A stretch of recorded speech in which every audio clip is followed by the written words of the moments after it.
Dieu. Combien aujourd'hui vont voir des psychologues? Combien vont voir des diseuses de bonne aventure, etc., etc. Combien le monde pullule. Mes frères et sœurs, nous avons le meilleur des médecins. Alléluia. Jésus a dit, déchargez-vous de tous vos fardeaux. Et lorsque nous déchargeons, il nous donne ce dont nous avons besoin en vue de pouvoir apporter à nos concitoyens, à notre frère, à notre sœur, à notre prochain, ce dont le Seigneur a mis dans notre cœur. Oui, Dieu cherche un homme, une femme. Déjà, au temps de Jérémie, au temps d'Ésaïe, qui se lèvera? Qui? Certes, c'est vrai qu'il a trouvé David là, mais aujourd'hui, il y a plus que David, il y a le Seigneur Jésus. Alléluia. Et Jésus a dit, je suis venu, non pas pour faire ma volonté, mais faire la volonté de celui qui m'a envoyé. Et aujourd'hui, faire la volonté du Seigneur, certes, est quelque chose de merveilleux, de glorieux, mais aussi, eh bien, quelque chose qui nous lie. Pourquoi? Parce que nous avons aussi notre moi, notre caractère, nous avons nos impulsions, nous avons nos idées, nous sommes une personne. Alors Seigneur, ce que je veux, eh bien, comme l'apôtre Paul dira, ce n'est plus moi qui vis, mais c'est Christ qui vit en moi. Amen. Amen. Christ vit en moi. Alors Seigneur, j'ai besoin chaque jour de ta grâce, de l'action de ton esprit. Donc voilà, c'est qu'il a trouvé David. David veut dire bien-aimé de l'Éternel. C'est beau, hein? Oh, il n'était pas toujours au top niveau, David. Hein? Mais nous voyons quoi? C'est que Dieu nous donne des hommes de la même nature que nous. Des hommes de la même nature que nous, avec nos problèmes, avec nos faiblesses, avec nos penchants, avec nos caractères. Mais des hommes qui ont su reconnaître. Alléluia. Des hommes qui ont su venir au pied de la croix. Des hommes qui ont dit, eh bien oui, c'est la vérité, je te demande pardon. Alors, frères et sœurs, nous voyons là, David va être cet homme que Dieu va agir au travers de lui. David est déterminé. Mais pour vaincre, il y aura des problèmes, des difficultés. Alors, la première chose, être enfant de Dieu, c'est avoir en soi le Christ vivant et vainqueur. Alléluia. Être enfant de Dieu, né de nouveau, c'est avoir en soi le Christ vivant et vainqueur. Seigneur, je veux être ce vainqueur. Seigneur, je le désire, afin que là où tu m'as placé et dans le temps que tu m'alloues, je puisse être ces témoins. Jésus a dit, vous serez mes témoins. Témoins de Jésus-Christ. Alléluia. Alors, premièrement, le secret de la victoire. Je crois que tous nous aspirons à cela, être des victorieux. Amen. Amen. Acceptez le plan de Dieu pour votre vie. Nous devons accepter le plan de Dieu pour ma vie. Dieu a un plan personnel pour chacun d'entre nous. Souvent, nous, on veut copier, hein, comme à l'école. Hein. Oh oui, c'est comme ça, ok. Ça fait une faute. Non, non, attends, c'est comme ça, il faut effacer. Non, Dieu a un plan pour chacun d'entre nous. Il faut l'accepter. David avait joué de la harpe à la cour du roi Saül. Et quand le moment de la guerre est venu, Saül, qu'est-ce qu'il a fait? Il a renvoyé chez Isaïe, son père. Et il est parti retourner, quoi faire? Eh bien, garder les troupeaux. Sans se croire frustré, sans se croire déçu, David, eh bien, a pris la place que Dieu lui demandait de faire. Bien sûr, au travers des humains. Sa place est d'être là où Dieu le veut. Seigneur, là où tu me mets, je veux faire l'œuvre à laquelle tu m'appelles. Je ne veux pas copier sur Pierre, Paul ou Jacques. C'est vrai que dans la parole de Dieu, il a l'exemple d'un disciple qui a dit à Jésus, mais à celui-là, qu'est-ce qui va lui arriver? franchement, on est curieux, nous, hein. Et qu'est-ce qu'a dit le Seigneur? Que t'importe, toi, suis-moi. Oui. Mais à celui-là, qu'importe. À chacun de nous, le Seigneur nous a donné des dons, des qualités.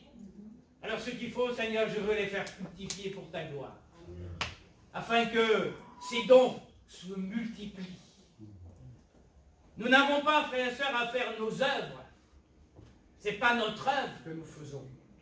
Mais c'est celle que Dieu a préparée d'avance pour nous, afin que nous les pratiquions. Dieu a préparé des œuvres d'avance, afin que je puisse les pratiquer. Et quand vous êtes dans le plan de Dieu, alors bien sûr, tout ne sera pas facile. Il y aura les attaques de l'ennemi. Mais vous aurez quoi? L'approbation du Saint-Esprit. Alléluia. Amen. Vous aurez l'approbation. Et malgré les problèmes, les difficultés, les combats, le Seigneur, par le Saint-Esprit, vous serez là pour vous encourager. Amen. Parce que nous sommes aimés de Dieu. Ne l'oublie pas. Dieu, au travers de Jésus, a déployé ce dont il avait de plus cher, son Fils bien-aimé. Tu es un joyau précieux. Alléluia.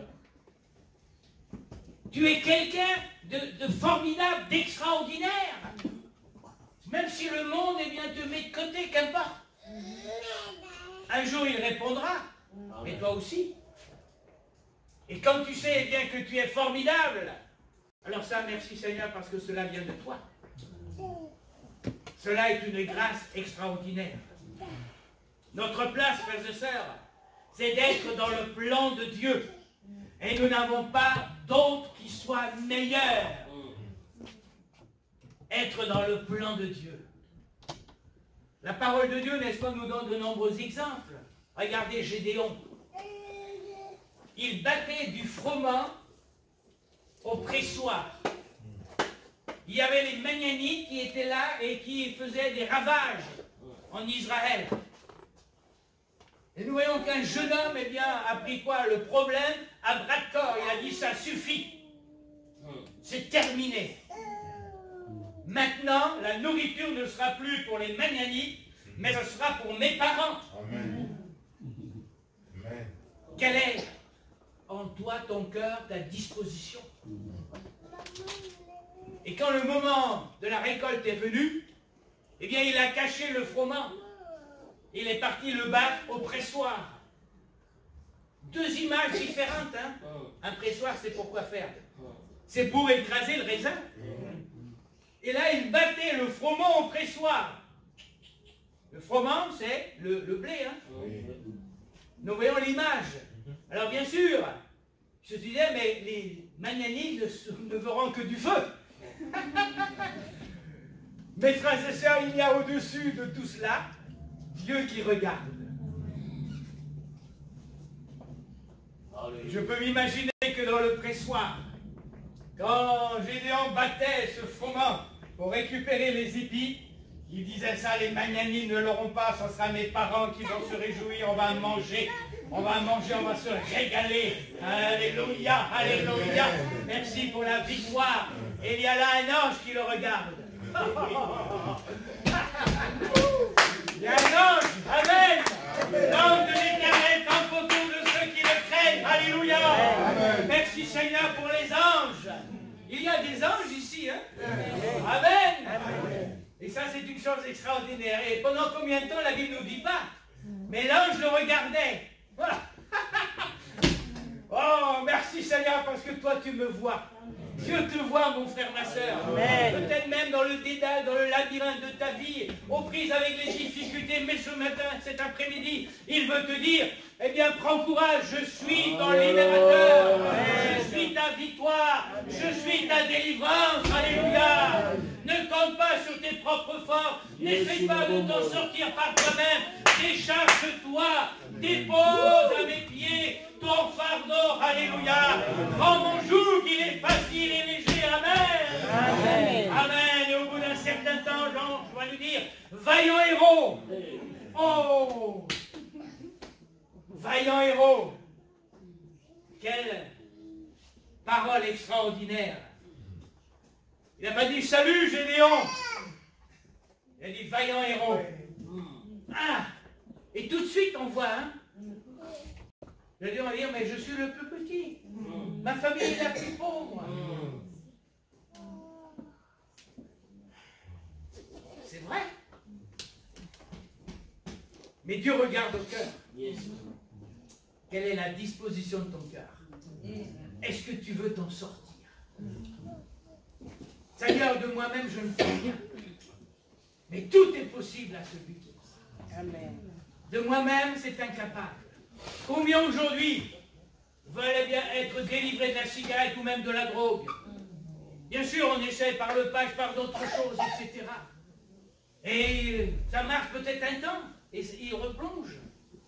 Combien essaient par tous les moyens de devenir meilleurs? Et ils replongent. Pensons, n'est-ce pas, bien qu'ils ont atteint la victoire, et quelques temps plus tard, pire encore, Jésus est celui seul qui peut te libérer. Alléluia. Parce qu'il a accompli à la croix du calvaire ce qu'aucun autre homme n'a pu faire. C'est qu'il a crucifié, c'est qu'il a cloué nos péchés. L'ennemi, il les a livrés en spectacle. Alléluia. Afin qu'aujourd'hui, tu sois victorieux. Vaillant héros, va avec la force que tu as. Et nous voyons bien que Gédéon, tant qu'il se soumettait à la volonté de Dieu, eh bien, Dieu lui faisait avancer vers la victoire des Manianites. Et avec 300 hommes, la victoire a été remportée. Alléluia. Dieu ne regarde pas la quantité, Dieu regarde à la qualité. La qualité, alléluia. La deuxième chose, c'est que David était disponible. Après avoir servi le roi, David est appelé à servir ses frères. Et il accepte. Il accepte de bon cœur. Nous voyons quoi? Un caractère, n'est-ce pas, qui est prêt à faire la volonté, à se soumettre. Et dans le verset 20, il est écrit ceci dans le chapitre 17. David se leva de bon matin.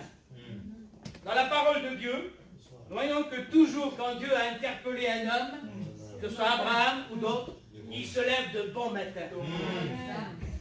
Il ne traîne pas les pieds. Hein. Oh, c'est encore l'heure de la réunion. Oh, je suis fatigué. Oh. Amen. Amen. Oui, il se lève de bon matin. Alléluia. Amen. La joie de l'Éternel, c'est ma force. Seigneur, renouvelle en moi un esprit bien disposé. C'est vrai. Mais des fois aussi, eh bien, c'est la même chose. Je suis comme vous. Hein. On est fatigué, on dit Seigneur, oh, pas aujourd'hui, on verra ça demain. Et le Seigneur dit, mais compte sur ma grâce. Je suis celui qui veut te renouveler. Alors Seigneur, merci parce que je peux venir chercher dans le frigo ce dont j'ai besoin. Vous savez, on a 3 garçons. Hein. Et même encore aujourd'hui, malgré qu'ils sont déjà avec un certain âge, quand ils vont au frigo, ils ne demandent pas « Papa, maman, est-ce que je peux aller voir qu'est-ce qu'il y a dans le frigo ?» Qu'est-ce qu'ils font? Ben, ils y vont. Et s'il y a quelque chose qui manque, ben, il manque ceci, il manque cela, il manque ça, il manque ça, il manque ça. Ah oui. Pourquoi? Parce qu'ils font partie de la famille.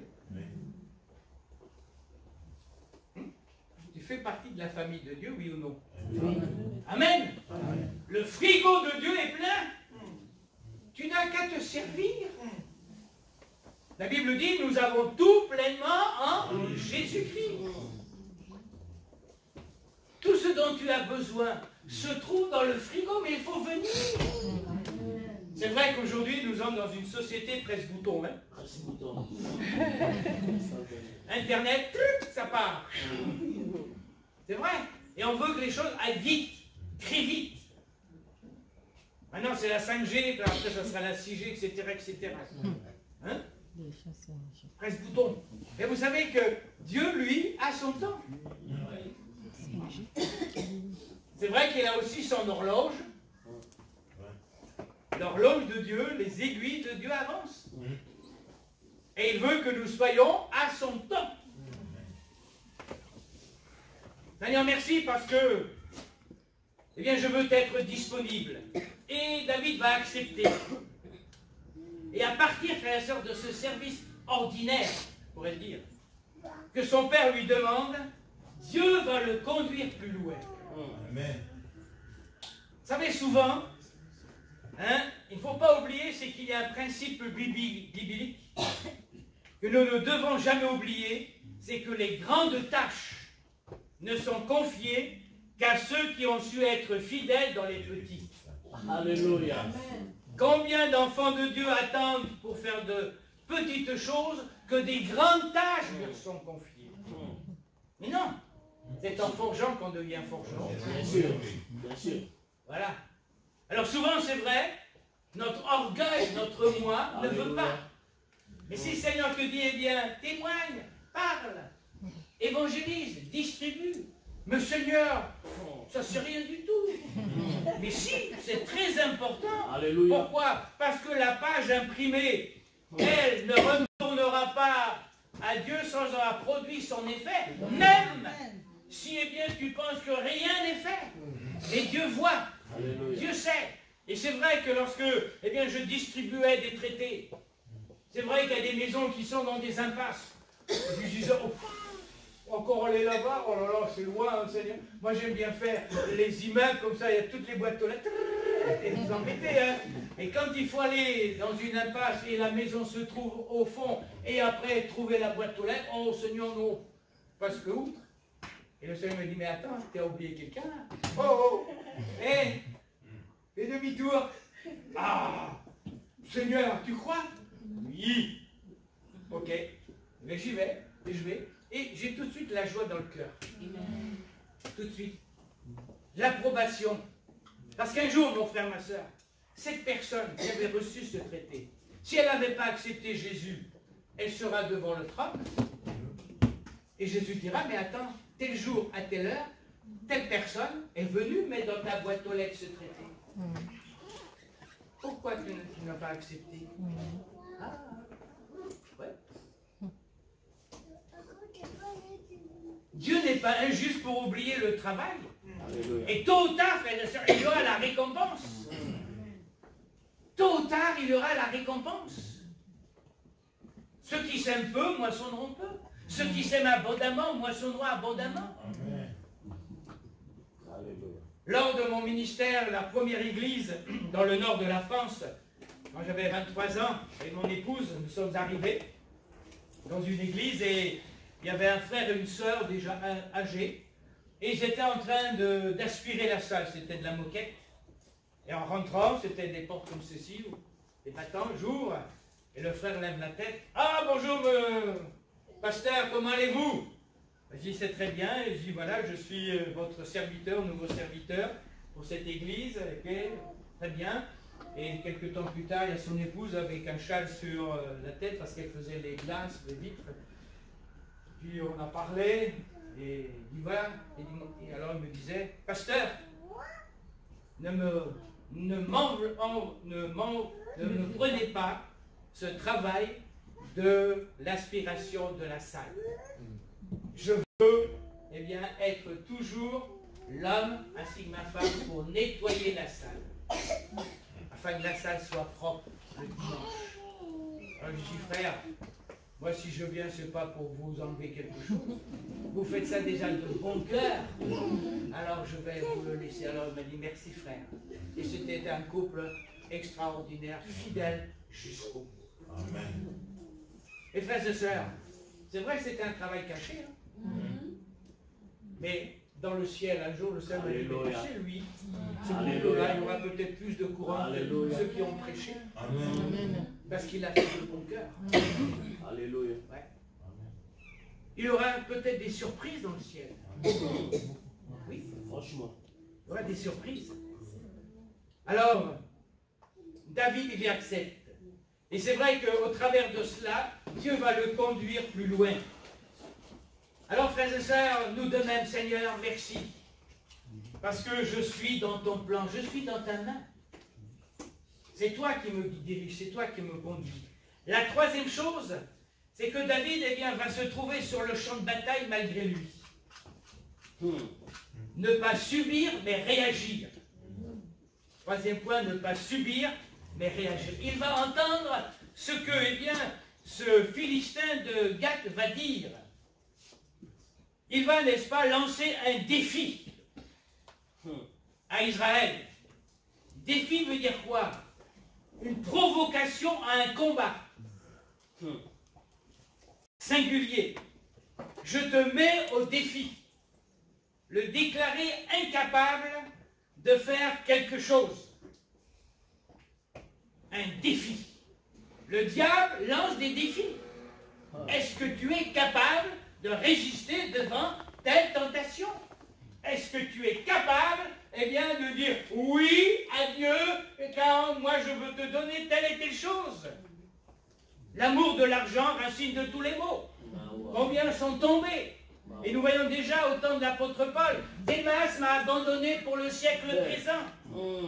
Et nous voyons, frères et sœurs, eh bien qu'aujourd'hui, il y a de plus en plus d'enfants de Dieu qui n'ont plus le zèle de la maison de l'Éternel.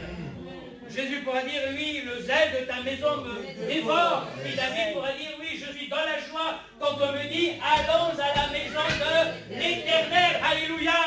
Parce que c'est là que Dieu envoie la bénédiction. Amen. Et c'est là, frères et sœurs, qu'il y a l'unité, prier les uns pour les autres. Le défi. Et il y a de nombreux défis aujourd'hui qui nous sont lancés. Certains chrétiens me disent, mes frères, j'ai plus la joie du salut. D'autres me disent, je ne sais pas si encore je suis sauvé. C'est grave, hein? C'est grave, hein? Petit à petit, on se permet des choses. Et l'ennemi vient pour dire, la joie de l'Éternel sera ma force.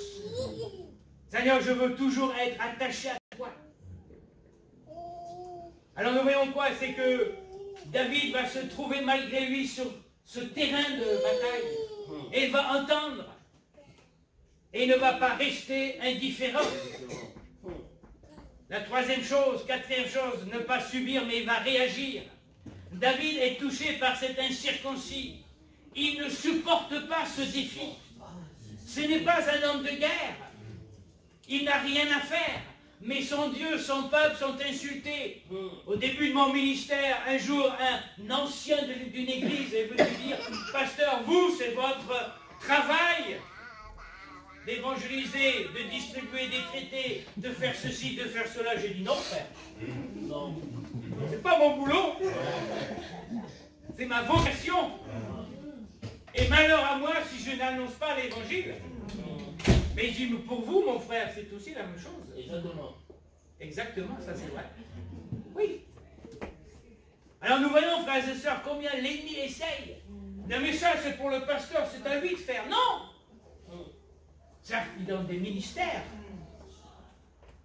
Mais nous sommes le peuple de Dieu. Amen. Jésus avait besoin de ses disciples. Alléluia.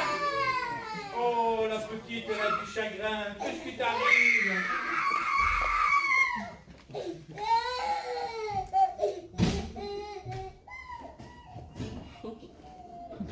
Jésus avait besoin de ses disciples. Il aurait pu se dispenser d'eux.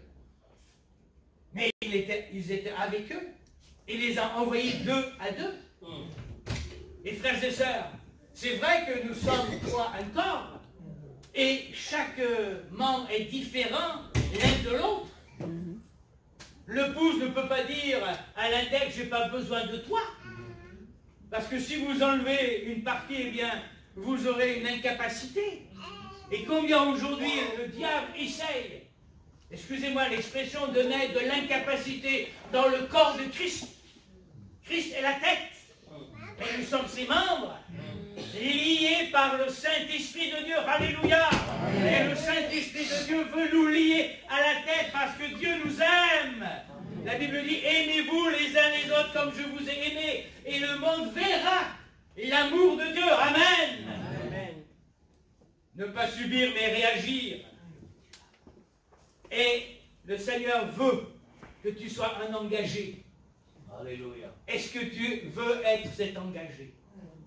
Non pas signé pour 10 ans, mais signé Seigneur, jusqu'à ton retour. Alléluia. Parce que mon frère, ma soeur, les progrès de l'Église, de l'évangélisation, de la gloire de Dieu, ne sont pas l'affaire des autres, mais c'est ton affaire. C'est ton affaire parce que Dieu t'a appelé. Le Seigneur t'a appelé pour un travail précis, pour une mission précise.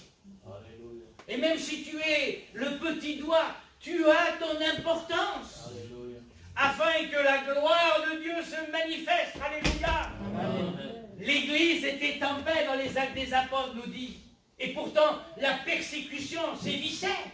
Mais il y avait quoi? Une unité. Il y avait un amour total. Et l'Église progressait. Parce que, frères et sœurs, ce n'est pas la persécution qui arrête l'Église, mais ce sont les murmures. C'est ce que le diable met, la semence livrée. Et frères et sœurs, l'Église, dans les premiers temps, elle avançait. Et le royaume romain, autant, eh bien, commençait à s'écrouler. Pourquoi? Parce que l'Église de Jésus-Christ prenait de plus en plus d'ampleur. Le peuple de Dieu était uni. Amen. Dieu est le Dieu du miracle. Et ce qu'il a fait au temps de Paul, de Pierre, de Jean, il veut le faire encore aujourd'hui. Aujourd'hui. Avec toi, avec moi, avec chacun d'entre nous. Alors mon frère, ma soeur, oui, Seigneur, je veux grandir en toi. Je ne veux pas me laisser influencer. Cinquième chose, ne pas s'arrêter. L'influence. On est souvent influencé par les autres. Hein. Vous savez que les frères de David, eh ben, ils n'étaient pas sympas. Hein. Ils n'étaient pas sympas. Eliab veut dire quoi? Dieu est un père. C'est le grand frère. Hein. Dieu est un père, Eliab. Abinadab veut dire père de la générosité. Et le troisième, Shama, veut dire désolation. Eliab, Abinadab et Shama. Certes, on peut se dire, mais ils ont été déçus, parce que quand ils sont passés devant le prophète Samuel, Dieu avait dit niet. Dieu avait dit non. Dieu avait dit non. Parce que Dieu ne regarde pas la statue, Dieu regarde le cœur. Dieu regarde le cœur. Alors peut-être ils avaient une pointe d'amertume. Alors c'est vrai qu'au lieu, n'est-ce pas, que Eliab et Abinadab puissent dire à David, écoute mon genou, hein, certes, c'est vrai, papa est amené nous apporter des fromages, tout ça, mais pour aller combattre le géant Goliath, eh bien mets-toi de côté. Laisse-nous faire. Non. Voyons quoi, c'est que eh bien l'un comme l'autre n'avait plus l'onction de Dieu. L'onction de Dieu, la vie de Dieu. La présence de Dieu. Ils étaient là, soldats, mais devant le géant Goliath, ils prenaient la fuite, l'escampette. Ils se cachaient. Mais David, animé d'un autre esprit, animé de l'esprit de victoire, animé du Saint-Esprit, va dire, eh bien, moi, je vais y aller. Moi, je vais y aller. Pourquoi? Parce que mon frère, ma soeur, il va donner là un témoignage à Saül et à tous ceux qui étaient autour de lui. Il va dire, eh bien, quand j'étais, n'est-ce pas, avec le troupeau, je le faisais paître. Et quand un lion ou un ours venait en enlever une, je courais, je frappais, j'arrachais, je saisissais, je le frappais et je le tuais. 6 choses. Et nous voyons quoi? Eh bien ça c'est l'image du chrétien qui vit la vie de victoire dans le secret. Alléluia. Dans le secret. La personne ne le voyait sur les montagnes.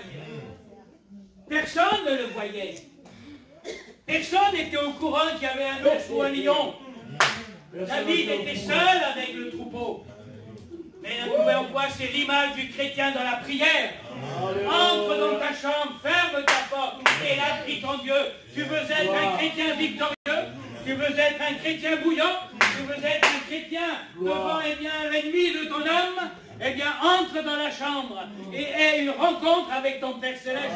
Et là, il te donnera les éléments nécessaires en vue de la victoire. Alléluia. Oui, Dieu est mon Dieu. Amen. Il est le Dieu de la victoire. Et alors, oui, David n'a pas eu crainte de ce géant Goliath. Pourquoi? Parce qu'il a remporté des victoires dans le secret de sa chambre. Dans le secret. Oh, Dieu de toi. Alléluia, le Dieu de la Bible est ce Dieu qui me semble révélé encore ce soir à toi. Oui, il était là. Je le tuais. Je le frappais. Je courais. Courir de la carrière, les regards fixés sur celui qui est le chef et le consommateur de ta foi. Je courais. Souvent, c'est vrai, on prend la poudre d'escampette, hein, on se sauve. Mais là, il courait devant l'animal. Ah. Seigneur, donne-moi, eh bien, la force du coureur.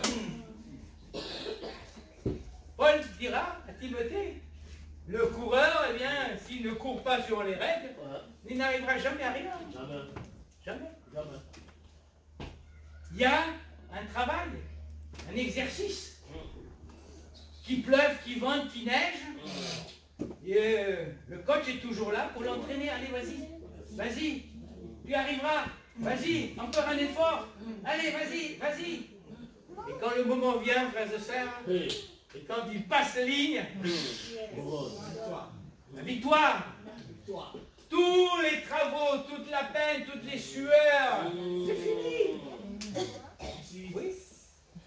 Est-ce que tu cours de la carrière en ayant les regards fixés sur celui qui est le chef et le consommateur de la foi? Ou bien est-ce que tu traînes les pieds? Alors, si tu traînes les pieds, cet après-midi, avant de quitter, nous avons un moment de prière.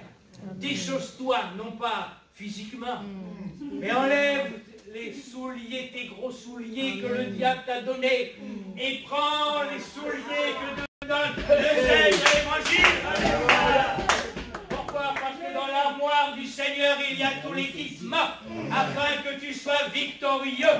Le zèle de la parole de Dieu, l'épée de l'esprit, la ceinture, la cuirasse, non pas que tu sois écrasé, mais la cuirasse de la justice, amen. Le casque du salut, alléluia. L'épée de la foi, amen. Seigneur, merci, parce que toi, tu as remporté la victoire des victoires. Et dans ton sillage, eh bien, je suis victorieux avec toi, alléluia. Parce que c'est toi qui armes mon bras, c'est toi qui armes mon cœur, amen.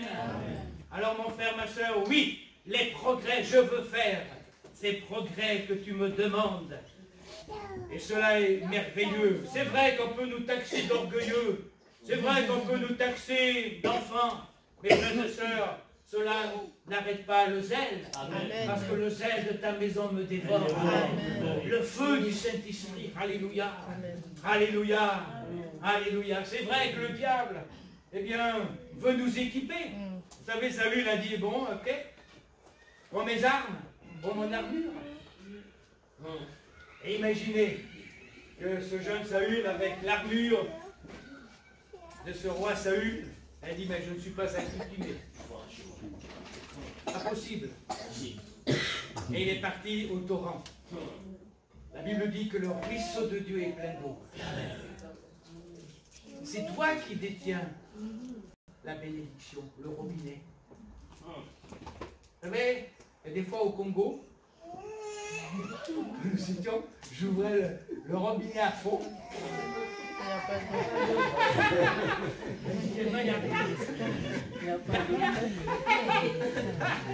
Et à certains jours, même quand j'ouvrais à fond, et une goutte fraîche.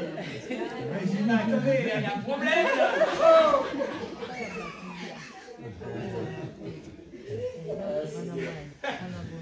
c'est moi qui détiens le robinet. Je veux l'ouvrir. J'ai faim, j'ai soif de ta présence. Jésus a dit, ce sont les violents qui s'emparent du royaume des cieux. Amen. Amen. Ce sont les violents. Les violents. Alors Seigneur, je veux ouvrir à fond le robinet, parce que je sais que le ruisseau de Dieu est plein d'eau. Avec toi, il n'y a pas de sécheresse. Non. Non? Non. Les écluses des cieux sont ouvertes, parce que c'est aujourd'hui le moment de la bénédiction. C'est aujourd'hui. C'est pas demain, c'est aujourd'hui. Et je veux entrer, Seigneur, dans ta bénédiction. Alors c'est vrai qu'il est parti au torrent chercher Saint-Pierre poli. Si le pasteur m'invite une autre fois, je vous ferai l'étude sur les 5 pierres polies. Est-ce que vous savez quelles sont ces 5 pierres polies? Vous les savez? Vous les savez? Hein? Les 5 pierres polies. Il a été cherché, David. Ah! C'est le ministère dans l'église. Ça peut être des ministères dans l'église, oui, mais aussi autre chose. Hein, pour une autre fois, alors. Je vous mets l'eau à la bouche. Hein. Voilà. C'est vrai, ne prenons pas les armes de l'ennemi, nous nous ridiculisons, frères et sœurs. Prenons les armes que le Seigneur nous a données. Éphésiens chapitre 6, verset 11. Et nous avons là, quoi? Eh bien, la panoplie. Descendons au torrent de la grâce, et puisant dans la prière, dans le jeûne, dans l'écriture, dans un baptême de l'esprit toujours renouvelé.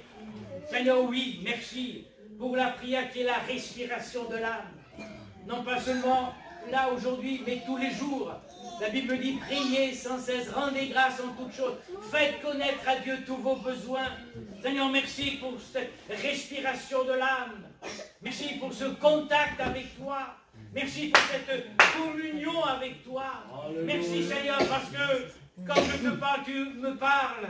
Merci parce qu'il y a aussi le moment de jeûne où là aussi je veux entrer dans cette présence plus intime avec toi.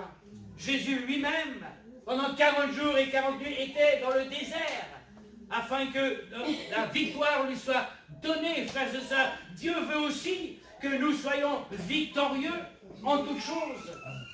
Oui, merci Seigneur pour ta parole qui est vraiment ma nourriture. Et je veux me nourrir de ta parole. Mais jour après jour, je veux de plus en plus être nourri de cette parole. Merci, parce que je ne veux plus être au lait, mais je veux être à la viande qui enfin me donne toutes les vitamines nécessaires. Amen. Avec la parole de Dieu, eh bien, il n'y a pas, frères et sœurs, de rachitisme, mais il y a un chrétien bien portant. Amen. Et là, le Seigneur veut que tu sois fort, que tu sois victorieux. Alléluia. Alléluia. Oui, le baptême dans l'esprit. Merci Seigneur pour ce renouvellement de ton esprit que tu veux me donner jour après jour. Et ça, c'est quelque chose de glorieux, de merveilleux. Alors, dernier point, les victoires secrètes. Et ça, c'est personnel, c'est individuel. Vivons, frères et sœurs, la vie de l'esprit, dans le plan de nos pensées. C'est vrai que nos pensées, combien souvent, eh bien, elles sont là, pour nous nuire, pour nous défaire, pour enlever, pour essayer de nous décourager. Mais la Bible dit, amenant toute pensée captive au pied de la croix. Amen, toutes les pensées. Seigneur, donne-moi ta pensée. Amenons toutes nos pensées, mes sentiments. Nous sommes différents les uns des autres. Mais Seigneur, donne-moi tes sentiments. Que je reflète ta personne. Dans un monde en perdition. Dans un monde qui ne sait plus où aller. Seigneur, merci parce que tu as dit que je suis la lumière du monde. Seigneur, merci parce que tu veux que je sois cette lumière dans le privé.